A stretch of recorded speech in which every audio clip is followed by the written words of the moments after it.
Well, it's very nice to be here. Um, I was a part of CPS for a very, very long time, and it's always good to meet students. I have a rather bad throat, so I'm going to do a bit of reading of what I want to say, because otherwise it might take too long and it will affect my throat as well. Now, I've called my presentation today, as I sent to Mohammed, from limiting to substantive equality, the debate on sub-classification of scheduled caste reservation.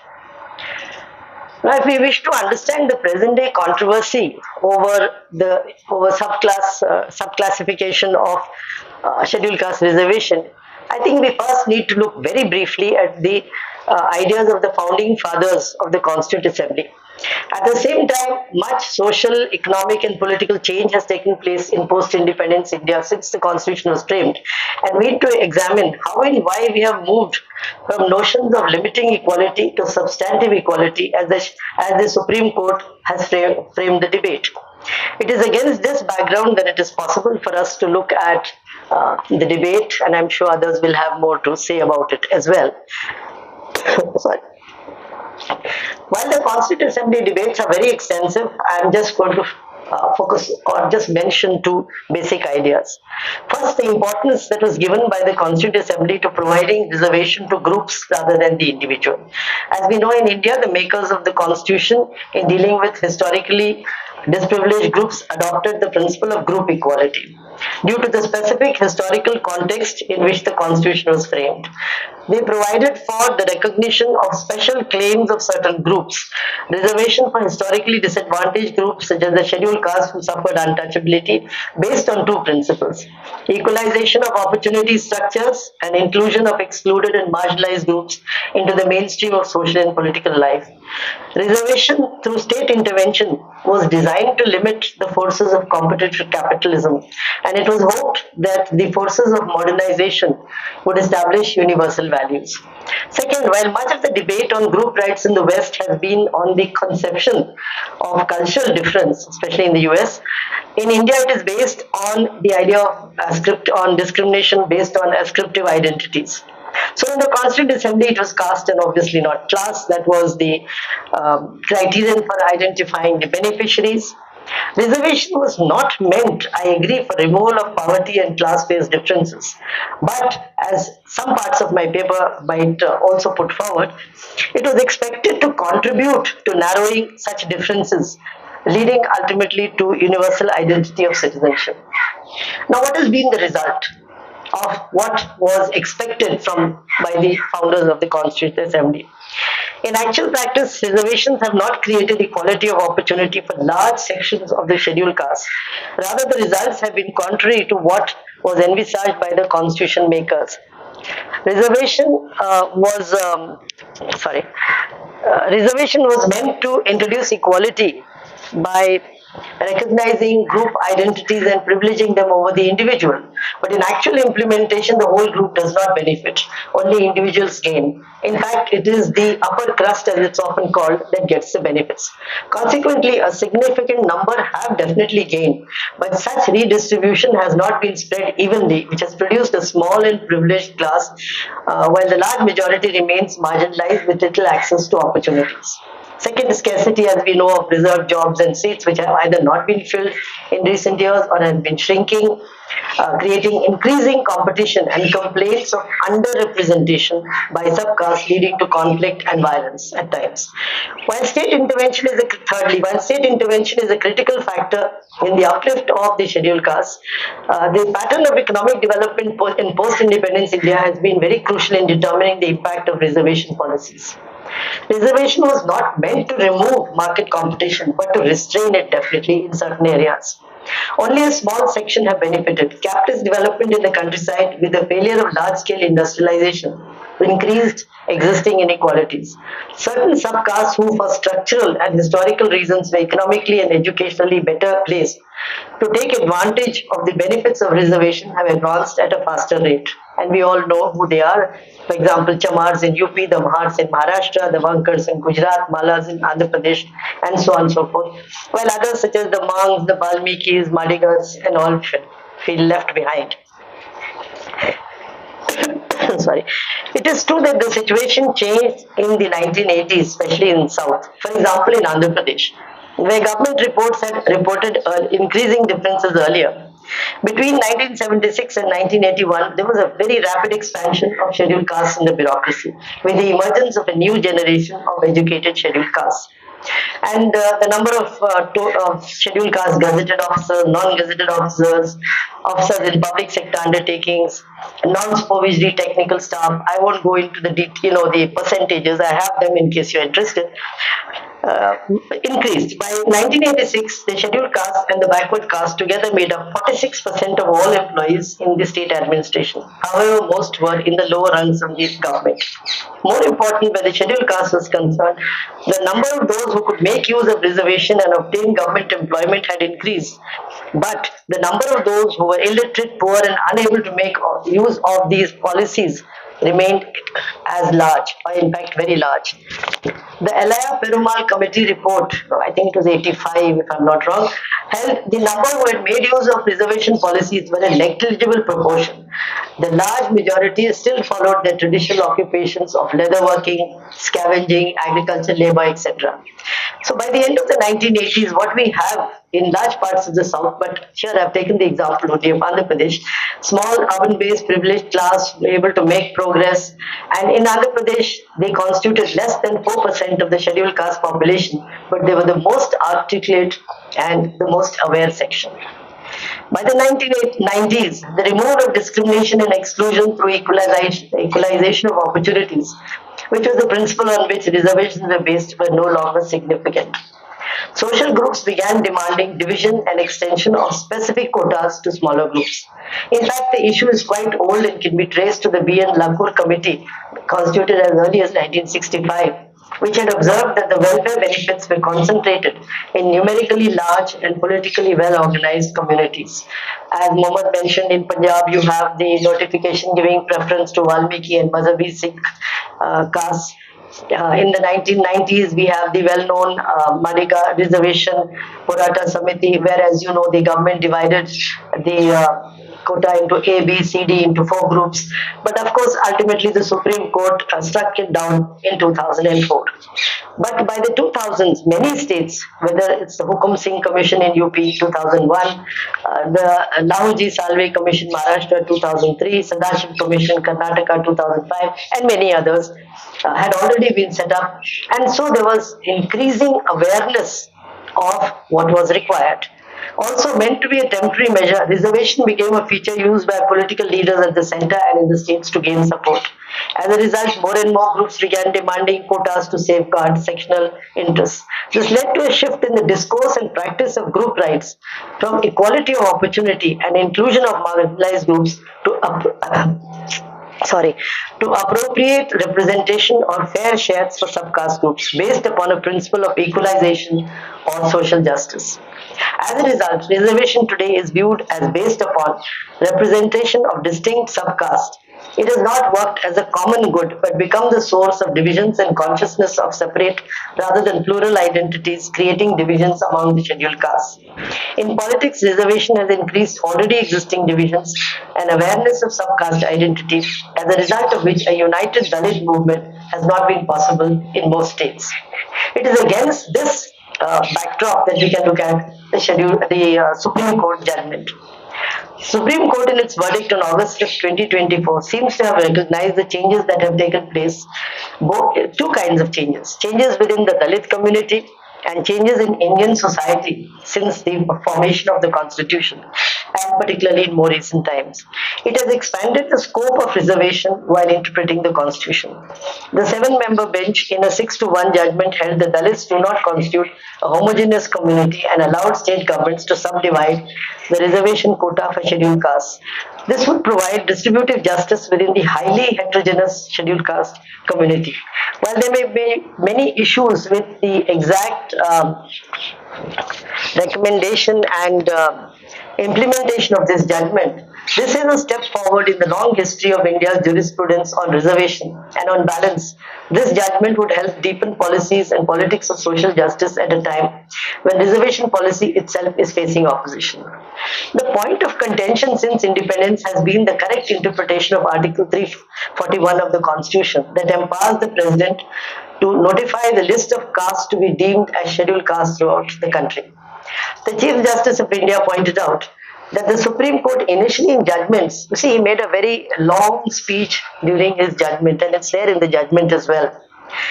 Initially in the 1950s, most judgments on such issues were based on a formal and limiting approach, and which viewed reservations as an exception to the principle of equality opportunity.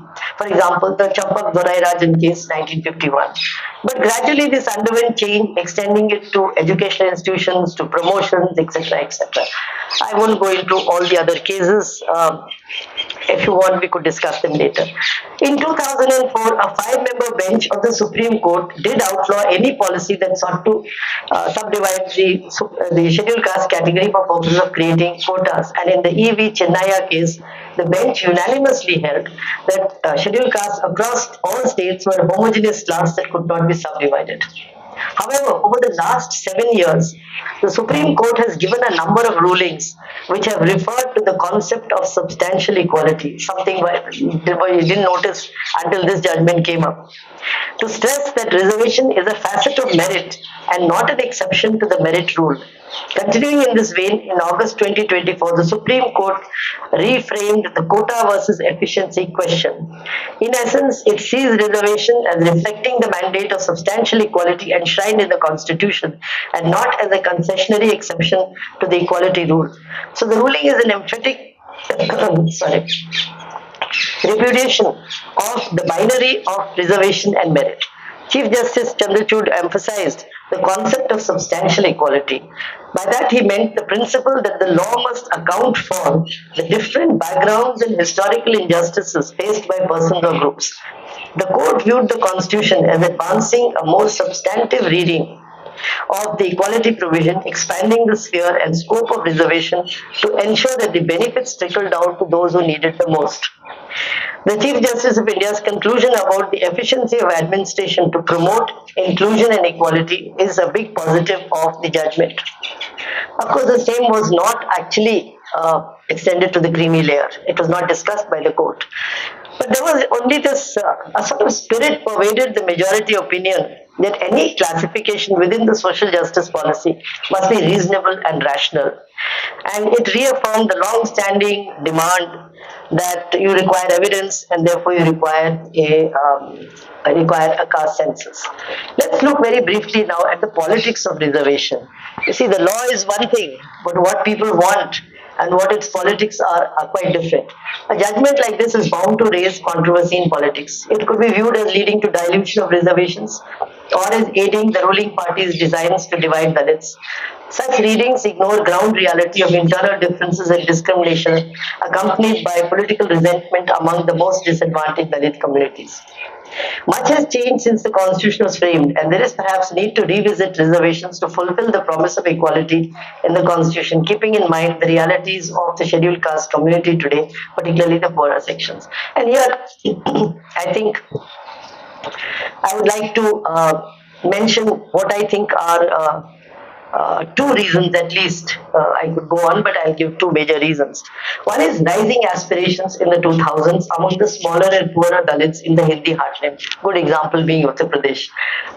I know a little more on Uttar Pradesh than elsewhere, so hence the example. Two developments were particularly responsible. Globalization, whose impact was late in UP compared to states of southern and western India. It was the weakening of identity politics by the late 1990s that generated a feeling among Dalits of being left behind and fueled new thinking among sections of them, which reflected a shift from the desire for social justice to much more economic aspiration for material advancement. Having achieved a modicum of self-respect, dignity, confidence and representation, they now also aspire for economic betterment. Simultaneously, the smaller Dalit subcastes in the poorer regions, particularly eastern UP, were entering the political arena and experiencing cultural modernization. The process of modernization, as we all know, often proceeds unevenly, benefiting some sections and not others, and so leading to conflict and competition for political power, economic benefits, social status, um, both within groups and among groups as such. So the result has been, as I said earlier, growing division between a small but influential better off class among the scheduled castes and a poorer marginalized section. But it's not just class divisions that have appeared. Politics has brought in ideological differences. The scheduled caste, scheduled tribe, OBC, these are not blocks any longer. We used to see them as blocks earlier. They never were, but to a larger extent earlier, are not blocks any longer. They have disintegrated. Rather, the scheduled castes are divided into Ambedkarites or pro-BSP and the Hindutvaadis or the pro-BJP. Since 2014, following the decline of the BSP in UP, sections of the smaller sub-castes, as we know, moved towards the BJP, and in 2024, some have moved towards the India Alliance. So fragmentation is visible among Dalits. Divisions among sub-castes have always existed, but they have now become more pronounced and irreparable. The second is economic inequality, which has increased since the 1990s and more sharply in the 2000s. According to a May 2024 article in The Hindu, French economist Thomas Piketty and others say India's inequality is worse today than it was during the interwar British period. In 2022, the top 1% of the Indian population owned 40.1% of the country's wealth and 26.6% of its income, while the bottom 50% owned 6.4% of the wealth and 15% of the income, which is a significant increase from the interwar period when the top 1% held 20 to 21% of the national income. There is, of course, also the rise of many billionaires after 1991. Which we are all aware of. Also, while there has been considerable progress in the well-being of scheduled castes, it's undeniable. During the last decade, the gap between the scheduled castes and the rest of the population has widened, particularly when measured through what Ashwini Deshpande has called the Caste Development Index. She argues that caste inequality, if seen through this, in India has not improved or has even worsened. Many studies have found a strong link between caste and economic status. For example, again, Ashwini Deshpande, or you have Thorot Newman in 2009, who postulated to be a function of exclusion from access to productive resources such as land, education, as well as discrimination in the labor market. The caste survey in Bihar, which I won't go into detail, has also shown these differences. Finally, the economic differences between sub-castes has widened over the years. This is particularly true of those who live in the backward regions, for example, the eastern UP. So, who is opposing and who is agreed? Undoubtedly, the issue has divided the scheduled caste community. Dominant sections within the scheduled caste community have criticized the judgment. So have political parties like the BSP, so has Prakash Ambedkar's BBA, and so on. There was also the Reservation Bachao Sangharsh Samiti, which launched a nationwide Bharat Bandh on August 21st. A study mentions that a pan-Indian identity is projected by scheduled caste groups visible in the public sphere who have not only participated in the Ambedkarite movement but achieved a middle-class status thanks to reservation early on, making use of it. This group argues that in the garb of subclass reservation will be taken away and it allows the state to trifle with this entire question. Also, the caste remains the permanent socio-cultural identity that continues across generations and is not erased by economic achievement as such. Also, they of course point out that the reservation was not aimed at enhancing economic status but achieving social justice. Those supporting the judgment hold that it seeks to help those who got left behind. That is the Supreme Court judgment. Reservation, they argue, is a guaranteed share. It is given to a section by first identifying it. Classification is hence needed to ensure participation in reservation. They hold that the better off sections have made no efforts to take the Mahadalit, Valmiki, Mazhabi, Mushal, etc. communities along with them. In fact, they argue that disparity among Dalits needs to be acknowledged. In fact, recognizing internal disparity is an opportunity to both cultivate spontaneous solidarities among Dalit castes and actualize the constitution of a genuinely unified Dalit category and politics.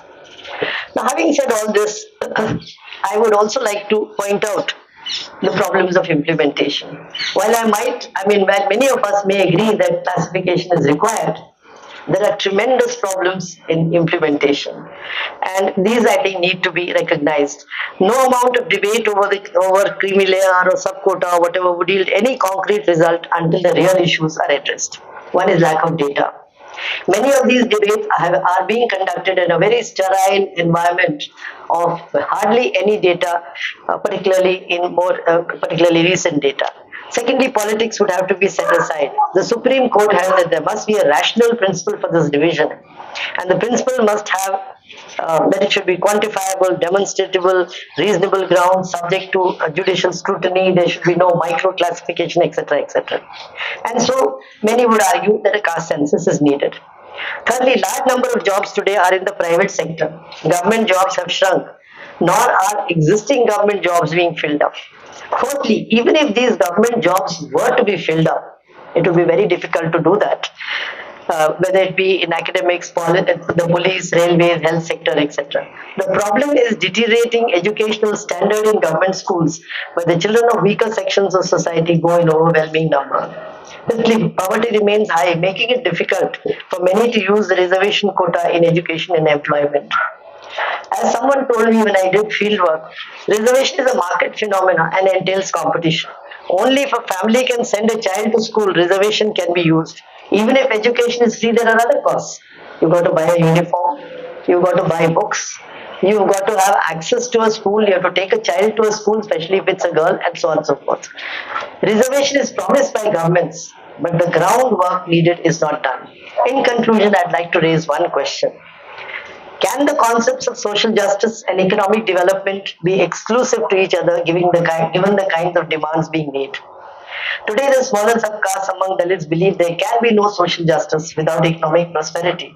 But economic prosperity, undoubtedly, without such social justice is also meaningless. Both are required. So many have pointed out that on the one hand, social justice in the form of greater equality would require a strong democratic government that protects the life and property of scheduled castes, does not allow and promptly punishes violence, atrocities, etc. Police and courts would have to do their job. On the other hand, economic advancement for the poorer subcastes will require subclassification, but it will have to be backed by better educational standards, increased access to productive assets such as land, and to alternative sources of livelihood through rural non-farm employment. Also, of course, to address all the loopholes that exist in recruitment. Finally, I'd like to say something we must keep in mind. Political parties and the government have so far adopted a very reductionist approach, that numerical representation in employment, education institutions, promotion, etc. is an adequate response to the complicated reality of social justice. Reservation has become a convenient political way to escape from addressing demands arising out of the asymmetries of caste and class for all. I would say that a new language and new politics is required. Finally, due to reservation assuming center stage in our politics, anti-caste concerns are lost, which does not help in removal of inequalities in society.